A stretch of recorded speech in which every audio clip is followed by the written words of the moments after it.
Good evening everyone, and I managed to get another tank finished and painted, and this is of course the £4 plus a bit of postage Ali Express Viikondo T-90M Now I've done this as an M, a Proryv-3 upgraded to the 2024 standard. This is my take on the 2024 standard. There isn't currently a kit out there, so I had to do the extra armour conversion by hand. Now, I may have made them a little bit too big, but it's really hard to model and kind of get them much smaller than this when you're building it for plasticard and by hand. So what do we have here? Well, we have the hard case armour, which is the latest style of add-on armour which has been seen on the T90 Proryv-3 Ms or T90M Proryv-3, depending on how much vodka you've had. And it also appears to have some kind of extra armour here on the top of the track bits there. It's still got the same reactive armour makeup on the rest of the tank, the same cord machine gun, the 12.7 machine gun. And on this side, I've seen various pictures of it, some with the front boxes slightly lower, some with them all the same level, and some where they don't have the boxes here, but they have some armour there, flat armour. And then on the rear, it does have the armour going up like that, with this little box in the middle, which must be for something. Now, the Proryv or T-90M Proryv-3 is quite a good tank for its weight. It weighs a lot less than its Western equivalents, carries a good 125mm main gun. It carries the latest Russian standard of sighting, which of course people will say is inferior to NATO ones. Yes, in terms of optical magnification and the wide vision, that is being picked out as a limitation. But the reason these tanks are being used in Ukraine and being used by the Russians is because of cost. The production lines are set up, the tank fits within their railway loading gauge. They have a vast country to move people and machinery around, and they're evolutionary. So you're not going to see the Armatas in Ukraine anytime soon. Now this has been painted using MIG ammo paints. This is the new NC2100 scheme, which is their new Russian green, which is being seen on the Armatas. And most of these T90s, when you see them, will have a cover over it, like a cape. The Russians call it a cape. And it has bits of camouflage and bits which are plain green. And it's a thermal blanket, a bit like the Barracuda stealth camouflage.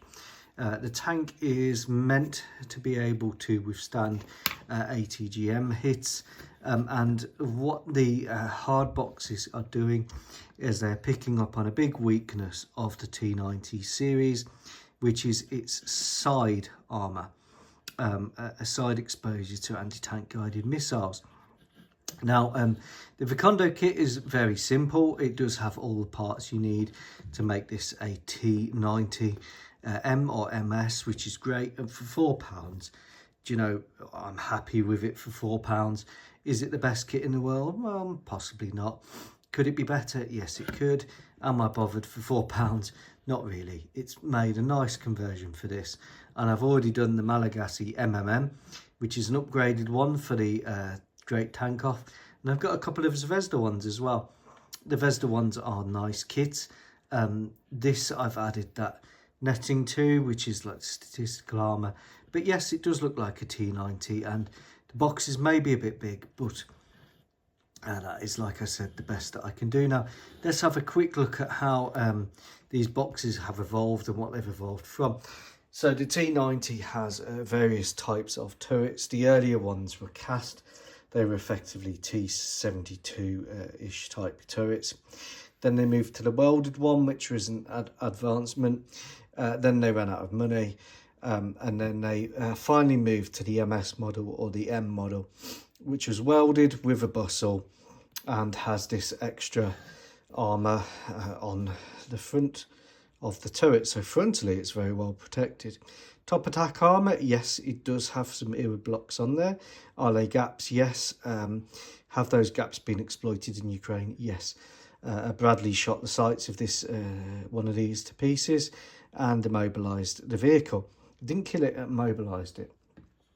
Now, the side armour was picked up as a deficiency. Now, this is obviously got those extra boxes on there, but underneath there is just the normal plating for the T-90, and then it had statistical bar armour at the back. And one of these took a Stugner P, probably, to the side, and it just evaporated.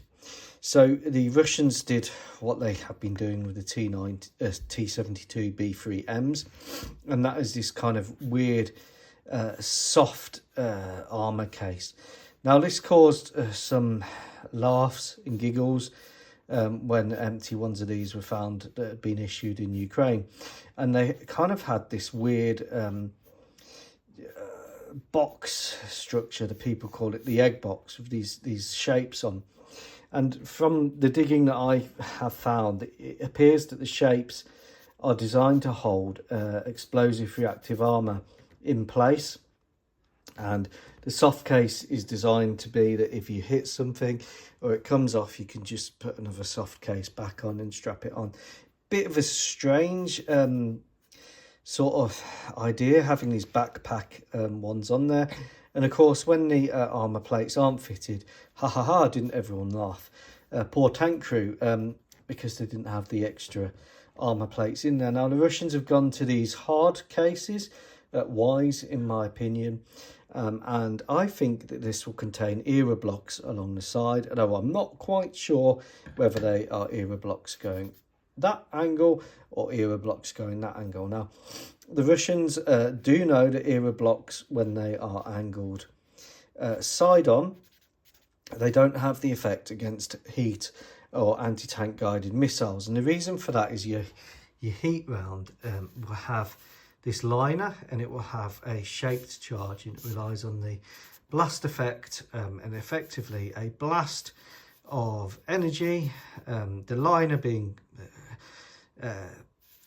pushed out at a high velocity, and that will cause an erosive effect on the armour. Now, if you have your explosive reactive armour tile at this angle, it doesn't dissipate this blast effect.